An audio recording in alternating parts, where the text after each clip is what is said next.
Mom. Hey, Benjamin. We haven't done this in a while. Yeah, it's been a long time. And the world's kind of gone crazy since the last time we did a video. Unfortunately, yeah, the world is quite crazy right now. But looking at the bright spot, yeah, which is what I like to do. We're all here together, finally. So you've got Mason, Claire, Kate, all joining us today because we're all stuck in the house together, which may or may not be my favorite thing. If only Dad were home, right? Right, absolutely. Seriously, our thoughts and prayers are with all of our friends. We're really praying that this virus goes away, that we all are able to get back to normal. But in the meantime, today is Cerebral Palsy Awareness Day. Yeah, it's a big day. So I thought, because all of our normal Make the World Aware plans got canceled, we were going to totally read Helix in the hospital lobby. We had huge plans, but those got canceled or put on hold. And so I thought it would be important if your siblings came and we talked about what cerebral palsy is to us. Yeah, I'd love that. I'd love that. Well, our story starts when y'all were little, and Claire started sitting up and rolling over and trying to crawl, and Mason really wanted to be like her, but you didn't care. Yeah, you kind of looked at him like, hey, she'll hold us. Why aren't you letting her hold us? Yeah. And so that was our first realization that maybe you and Mason were going to have cerebral palsy. You weren't just like your sister. Right. And since that day, it's really sort of colored our whole world, right? Since the day we became aware that your development and Claire's and Mason's were different, and then a doctor put a name on it and called it CP. It sort of changed our trajectory. Is that a fair thing to say? I think so. Yeah. So can we talk a little bit about that and help just, Grammy, who may be the only person who watches the video. Hey, Grammy. Hope you're doing well. Stay safe, Grammy. Let's just help people understand a little bit about what it feels like, right, in our world. Yeah. Yeah, who wants to go first? So would you go this way? Okay. Yeah. Start. Great. I think CB to me means a lot of things. It's a struggle. It's a fight sometimes to get things accessible and to go through surgeries and everything. But it's also empowerment. It's an identity. It can be, it can kind of give a lot of what I do meaning in life, and it's also a perspective. It sort of has enabled, I think, all of us to see certain things about the world in ways that other individuals not in our situation can't. Like, we go into every space we're in and we look for accessibility areas and things like that, and we quite literally perceive the world differently. The other people look at us and we talk about, that building's not accessible, sorry.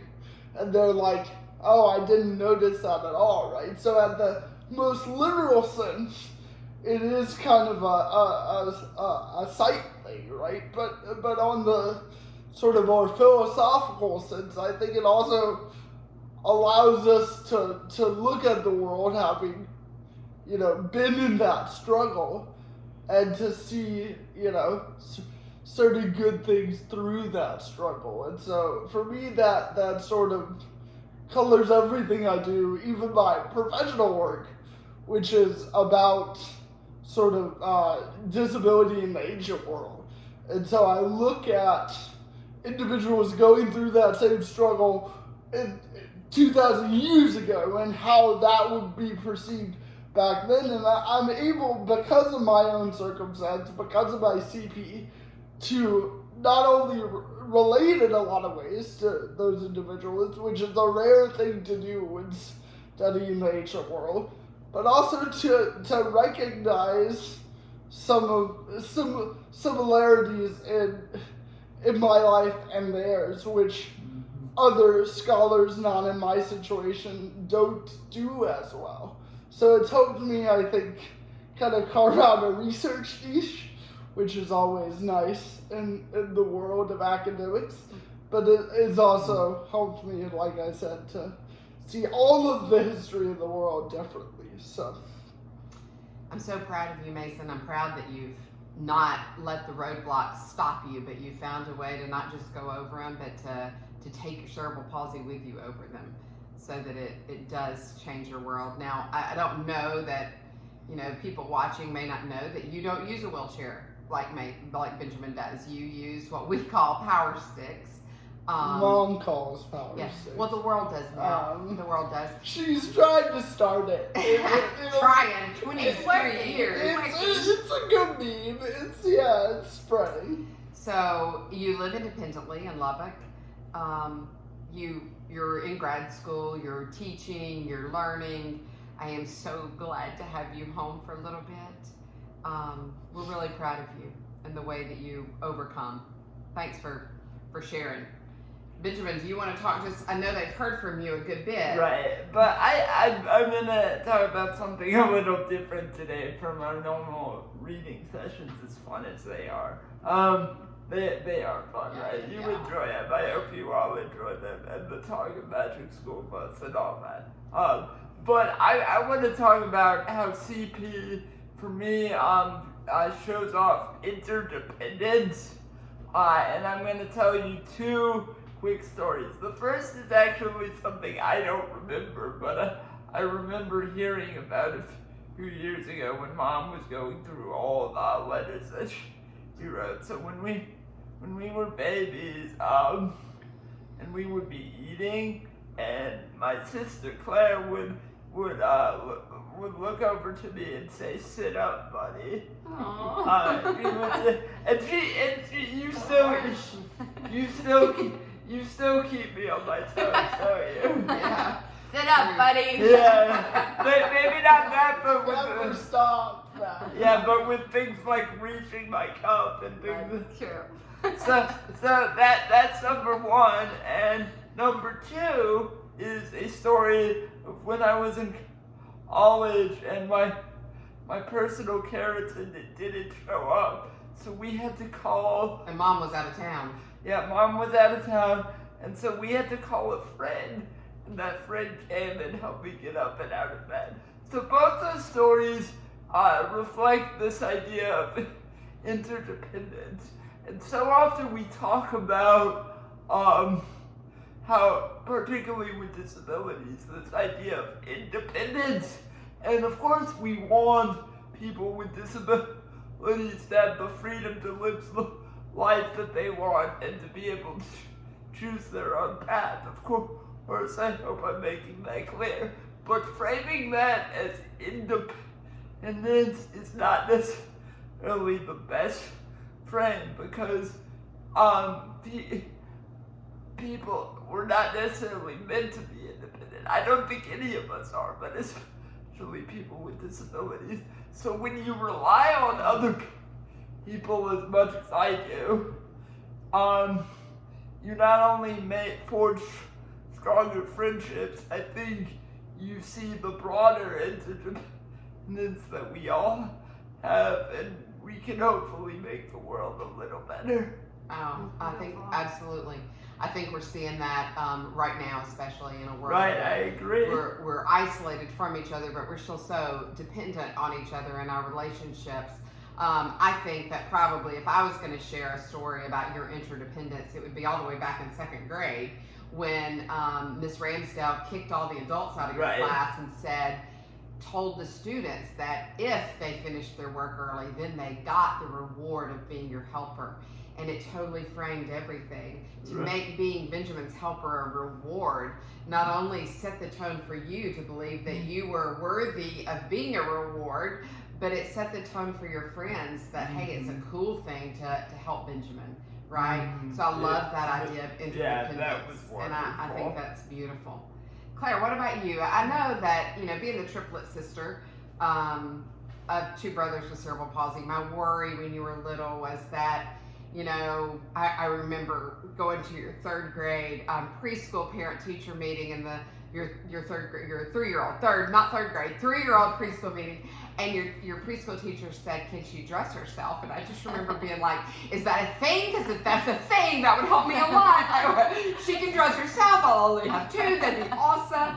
I'm pretty sure that for the rest of that year, you're the only one that went to school with your shoes on the right feet. Because for whatever reason, I've always mixed up the boys. But I was always worried that you would feel like I wasn't doing as much for you. So what is cerebral palsy meant in your world, and how has that affected who you are? I know that's a worry of a lot of special needs parents, and I honestly can say, as I've said to many parents before, that the positives of things I've learned from cerebral palsy far outweigh the negatives. So I think one huge thing I've learned first from my parents was how to be a passionate advocate for not only my brothers, but all kids with cerebral palsy.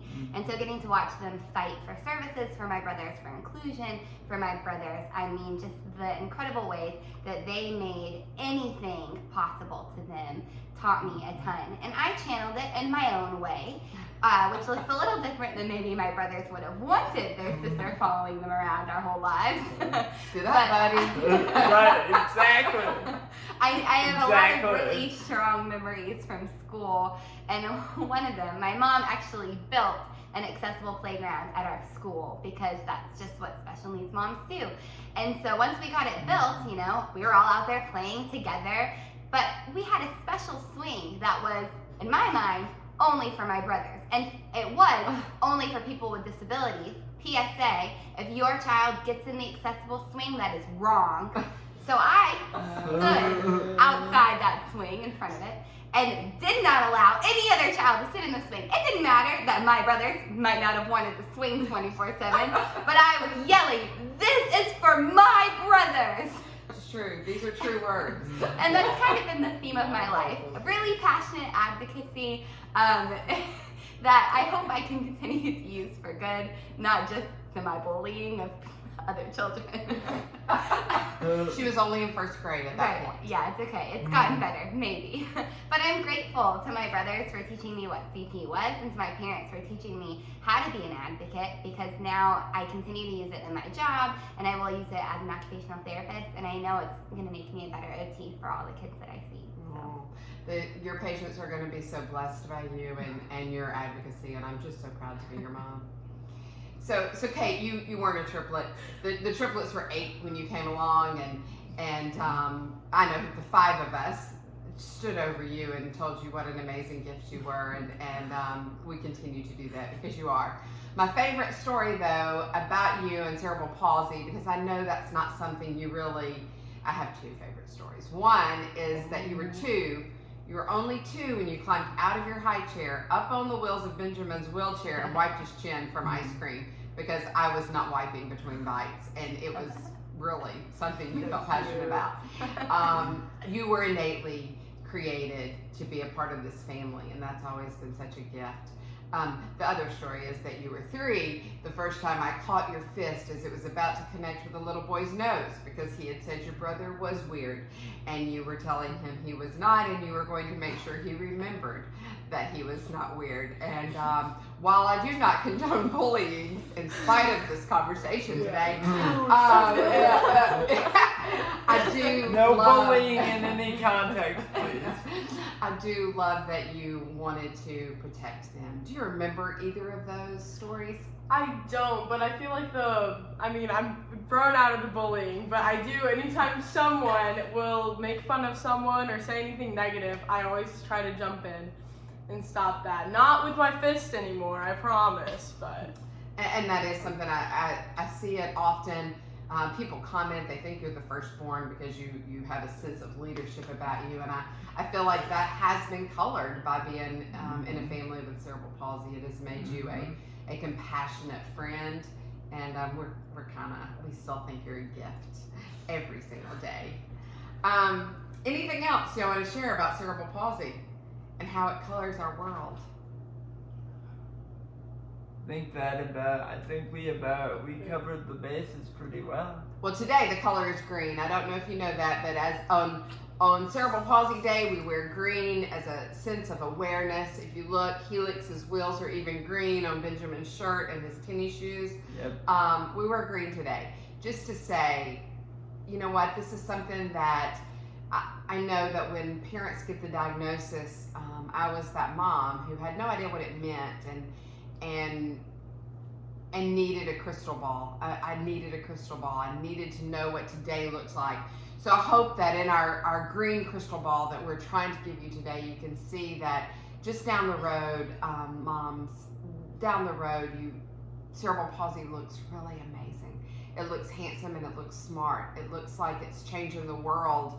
It looks like it is, it's not a terrible sentence. And so I hope that of everything you've heard today, you've heard the joy that is a part of our family, and that cerebral palsy just adds to that joy and doesn't discolor it at all. Thanks again. Y'all stay safe. Wash your hands. Stay safe. Wash your hands. And stay home. Self-distance. We love you. Social Happy distance. CP Awareness Day!